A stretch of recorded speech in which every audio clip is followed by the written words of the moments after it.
Hello everyone, welcome back to my YouTube channel. I am Mansi, currently doing BA English honours from Hindu college.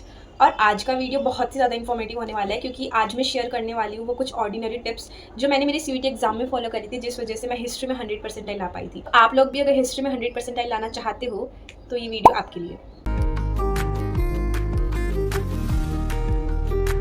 सबसे पहले बात करें NCERT की, तो जैसे हमें पता है कि हिस्ट्री की एनसीईआरटी 3 पार्ट में डिवाइडेड है, एंशिएंट, मिडिवल एंड मॉडर्न।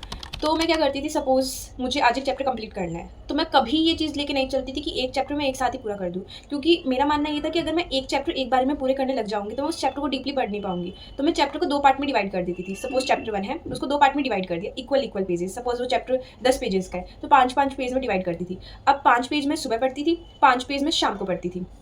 तो इससे क्या होता था कि मैं पूरा चैप्टर भी कर पाती थी और मेरे को बोरिंग भी नहीं लगता था, मेरे को नींद भी नहीं आती थी। 5 चैप्टर मैंने हिस्ट्री के कर लिए, फिर मैं कोई और सब्जेक्ट पढ़ने लग जाती थी, फिर शाम तक मैं बाकी 5 चैप्टर कर लेती थी। अब अगले दिन मैं क्या करती थी, अगले दिन ऐसा नहीं है कि मैं सेकंड चैप्टर उठा रही हूँ हिस्ट्री का, मैं नहीं उठाती थी क्योंकि उसके अलावा भी हमें और भी सब्जेक्ट्स पढ़ने होते हैं। तो मैं क्या करती थी, जो मैंने उससे पहले वाले दिन एक चैप्टर किया है उसी को मैं रिवाइज करती थी, उसके मैं एमसीक्यूज लगाती थी, उसके पीवाईक्यूज देती थी, मॉक्स लगाती थी, ऐसा करती थी। और एनसीईआरटी पढ़ने का जो मेरा तरीका था वो भी थोड़ा सा अलग था। सबसे पहला, मैं सिर्फ रीड नहीं करती थी, मैं रीड करने के बाद में एक रफ पेज पे लिखती भी थी। मेरी एक रफ नोटबुक थी जो बहुत बहुत ज़्यादा गंदी रहती थी, क्योंकि जैसे मैंने पढ़ा मैं उसमें लिखती रहती थी, क्योंकि लिखने से याद रहता है। सच में लिखने से बहुत अच्छे तरीके से याद रहता है। अगर तुम सिर्फ पढ़ते जा रहे हो तो उतने टाइम तक वो तुम्हारे माइंड में रिटेन नहीं रहेगा। जितना तुम लिखोगे, जितनी तुम लिख के प्रैक्टिस करोगे, उतना तुम्हारे लिए फ़ायदेमंद होगा। उसके बाद में मैं जो एनसीईआरटी है, जैसे एंशिएंट की जो एनसीईआरटी है उसके ना 4 चैप्टर हैं, तो मैं उन चारों को एक साथ नहीं करती थी। मतलब सपोज मैंने चैप्टर 1 किया आज एंशिएंट का, एक दिन छोड़ने के बाद में मैं चैप्टर 2 एंशिएंट का नहीं करती थी, मैं चैप्टर 1 मिडिवल का करती थी, उसके बाद में मैं चैप्टर 1 मॉडर्न का करती थी। मतलब मैं तीनों बुकों को साथ लेके चलती थी और मेरे को वो ज़्यादा बेनिफिशियल लगा मेरे लिए, क्योंकि इस तरीके से हम हर एक बुक से थोड़ा थोड़ा कंटेंट याद कर पा रहे हैं। ये है कि क्या मैं एनसीईआरटी पढ़ते समय किसी नोट्स को रेफर करती थी, तो टू बी वेरी ऑनेस्ट मैंने कभी नोट्स नहीं बनाए। मैंने मेरी लाइफ में ह्यूमैनिटीज़ की स्टूडेंट होकर कभी नोट्स नहीं बनाए, क्योंकि मेरे को लगता है कि नोट्स में कभी ना कभी कुछ ना कुछ रह जाता है। मैं ये नहीं कह रही तुम नोट्स मत बनाओ या फिर notes is waste of time, बिल्कुल नहीं। जिसको नोट्स से पढ़ने की आदत है वो नोट्स बनाओ, बट सीयूईटी जैसा एग्जाम जहाँ पर एनसीईआरटी की किसी भी लाइन से क्वेश्चन उठ के आ सकता है, उस टाइम पे अगर नोट्स की जगह तुम बुक को रेफर करो तो ज़्यादा बेनिफिशियल रहेगा। मैंने तो हमेशा बुक ही रेफर करी थी। अब नेक्स्ट चीज़ ये आती है कि हमें एनसीईआरटी में पढ़ना क्या क्या है। देखो, तुम्हें सब कुछ पढ़ना है, तुम्हारे पास 1 महीने का टाइम है, बहुत ज़्यादा टाइम है, तुम्हें सब कुछ कवर करना है, कुछ भी छोड़ के नहीं जाना है। टाइम लाइन सबसे ज़्यादा ज़रूरी है। टाइम लाइन से सीधे 5-6 क्वेश्चन आ जाते हैं, चीज़ों को अरेंज करो।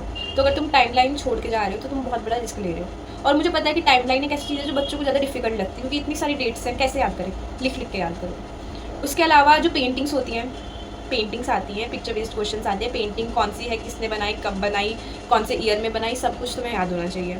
सोर्सेज भी तुम्हें याद होने चाहिए। सोर्सेज में अगर सपोज रेवेन्यू डाटा है जिसमें तुम्हें करोड़ों में रेवेन्यू के डिजिट्स बता रखे हैं, उनको याद नहीं करना है, बट वो रेवेन्यू डाटा पब्लिश किसने किया, कब किया, ये सब तुम्हें याद करना है। ये एग्जाम में आता है, एमसीक्यू बेस्ड क्वेश्चन है, सच में क्वेश्चन कहीं से भी बन के आ सकता है, तो इसको तुम्हें याद करना ही करना है।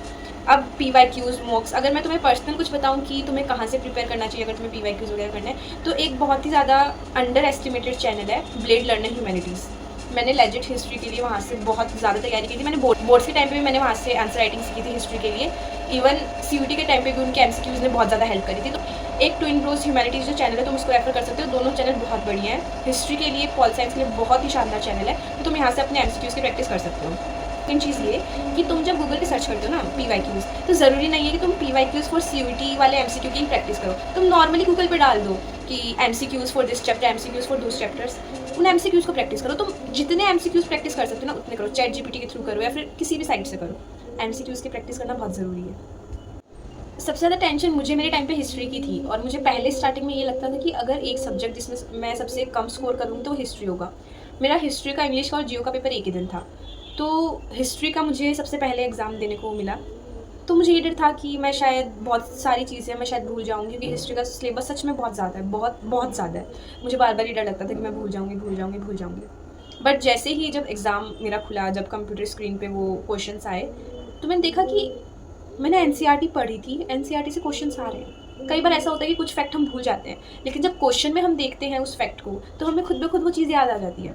तो अगर तुम ये टेंशन लेके चल रहे हो कि अभी तो हम पढ़ रहे हैं, अभी तो हमें याद है, तीसरे दिन जब हम याद करने की कोशिश करते हैं हम भूल जाते हैं, सबके साथ होता है, मेरे साथ भी हुआ था। लेकिन जब क्वेश्चन पेपर तुम्हारे सामने आता है, एक क्वेश्चन के तुम्हें 4 ऑप्शंस देखने को मिलते हैं, तो खुद ब खुद तुम्हारे दिमाग में आ जाता है कि इसका आंसर क्या होगा। अगर तुमने एनसीईआरटी अच्छे से करी हो तभी आता है, अपने आप नहीं आता है। उसके बाद एक चीज़ ये भी ज़रूरी है कि जब भी तुम एनसीईआरटी कर रहे हो तो ये चीज़ याद रखना है कि तुम लेटेस्ट वर्जन पढ़ रहे हो, क्योंकि नए रूल के हिसाब से सीयूईटी अब डिलीटेड चैप्टर्स नहीं पूछता है, सीयूईटी लेटेस्ट बुक के क्वेश्चंस पूछता है। तो तुम अगर तुम्हारे पास जो बुक है वो लेटेस्ट एडिशन की नहीं है तो तुम एक बार गूगल पे देखो कि लेटेस्ट एडिशन के अंदर क्या क्या चीज़ें हैं जो एड ऑन हुई हैं। पूरी बुक चेंज नहीं होती, बस कभी कभी कुछ सोर्सेज एक्स्ट्रा दे दी जाते हैं। तो मैंने मेरे टाइम पे यही किया था। मेरी जो बुक थी वो 1 साल पुरानी बुक थी, तो उसके अंदर कुछ सोर्सेज अपडेटेड नहीं थे, तो उसके लिए मैंने गूगल का यूज़ किया। गूगल पे मैंने लेटेस्ट एडिशन एनसीईआरटी करके सर्च किया और उससे मैंने वहाँ से चैप्टर डाउनलोड कर लिए। और जो जो मुझे लग रहा था कि ये मेरी बुक में नहीं है, उस पार्ट का मैंने स्क्रीनशॉट लेके मेरे गैलरी में सेव कर लिया। तो जब एग्ज़ाम डे था तो फिर मैंने मेरे चैप्टर्स को थोड़ा रिवाइज़ करने के साथ साथ एक बार गैलरी में जो एक्स्ट्रा जो सोर्सेज थे उसको भी पढ़ लिया था। अब अगर तुमने ये सब कर लिया है, तुम PYQs कर लेते हो, तुम एनसीईआरटी को बार बार रिवाइज़ करते हो, तुम्हारी 2-3 बार एनसीईआरटी रिवाइज़ हो गई है, तुमने लिख लिख के प्रैक्टिस करी है, तुमने बहुत सारे MCQs लगाए हैं, तुमने मॉक्स दिए हैं, तो जब तुम एग्ज़ाम हॉल में बैठोगे तुम्हारा हिस्ट्री का पेपर विदिन 15 मिनट्स में ख़त्म हो जाएगा। मेरे साथ यही हुआ था। मेरा पहला हिस्ट्री का जो पेपर था सब आता था 15 मिनट्स में, 15 मिनट्स भी नहीं लगी थी, मैं उसको बार बार चेक कर रही थी, तो 15 मिनट्स तक खिंच गया था। अदरवाइज़ मैंने लेजिट 10 मिनट्स में मेरा पेपर पूरा ख़त्म कर लिया था। मैं बैठी थी क्योंकि पेपर ईजी आता है। ईजी उसके लिए होता है जिसने एनसीईआरटी करी है, जिसने बहुत सारे क्वेश्चंस लगाए हैं, जिसने एनसीईआरटी का हर एक बॉक्स किया है, जिसने हिस्ट्री में एनसीईआरटी की टाइमलाइन पढ़ी है, क्योंकि टाइमलाइन से डायरेक्ट क्वेश्चंस आते हैं। बोल रही हूँ कि प्लीज़ टाइमलाइन छोड़ के मत जाना अगर तुम्हें हिस्ट्री में 100 परसेंटाइल स्कोर करना है तो, क्योंकि टाइमलाइन बहुत ज़्यादा ज़रूरी है हिस्ट्री के लिए। तो यही कुछ बहुत ही ज़्यादा ऑर्डिनरी चीज़ें थी जो मैंने करी थी। मैंने देखा होगा कि कुछ एक्स्ट्रा ऑर्डिनरी नहीं है, वही एनसीईआरटी मैंने पढ़ी थी, वही PYQs मैंने करे थे, बहुत सारे MCQs मैंने करे, लिख लिख के प्रैक्टिस करी, तभी मेरे 100 परसेंटाइल आए। और ये सेम चीज़ आप करोगे तो आपके भी आ जाएंगे। ऐसा नहीं कि जो 100 परसेंटाइल ला रहा है वो कुछ और ही पढ़ रहा है, वो वही चीज़ पढ़ रहा है जो हर एक बच्चा पढ़ रहा होता है। बस एक प्रॉपर स्ट्रेटेजी की ज़रूरत है, ये चीज़ दिमाग में रखने की ज़रूरत है कि जितना रिवाइज़ करोगे उतना बेहतर होगा। ऐसे नहीं कि एक बार पढ़ लिया हाँ हो गया। अगर तुमने एक बार पढ़ लिया तुम्हारे पास टाइम है, और रिवीजन करो, 2 बार रिवाइज़ कर लिए, 3 बार रिवाइज़ करो, 4 बार रिवाइज़ करो। जितनी बार रिवाइज़ करोगे तुम्हारा ही फ़ायदा होगा, जितना लिख के प्रैक्टिस करोगे तुम्हारा ही फ़ायदा होगा। और हर एक चीज़ को पढ़ना, हर एक चीज़ को, क्योंकि क्वेश्चन कहीं से भी आ सकता है। आई होप ये वीडियो देखने के बाद में आपको थोड़ा सा कॉन्फिडेंस आ गया होगा कि हिस्ट्री में 100 परसेंटाइल लाना ईजी है और आप भी ला सकते हो। अगर कोई भी एक्स्ट्रा क्वेश्चन है तो आप कमेंट सेक्शन में पूछ सकते हो। तो बस दैट्स इट फॉर टुडे। पढ़ते रहो and stay connected. Bye bye.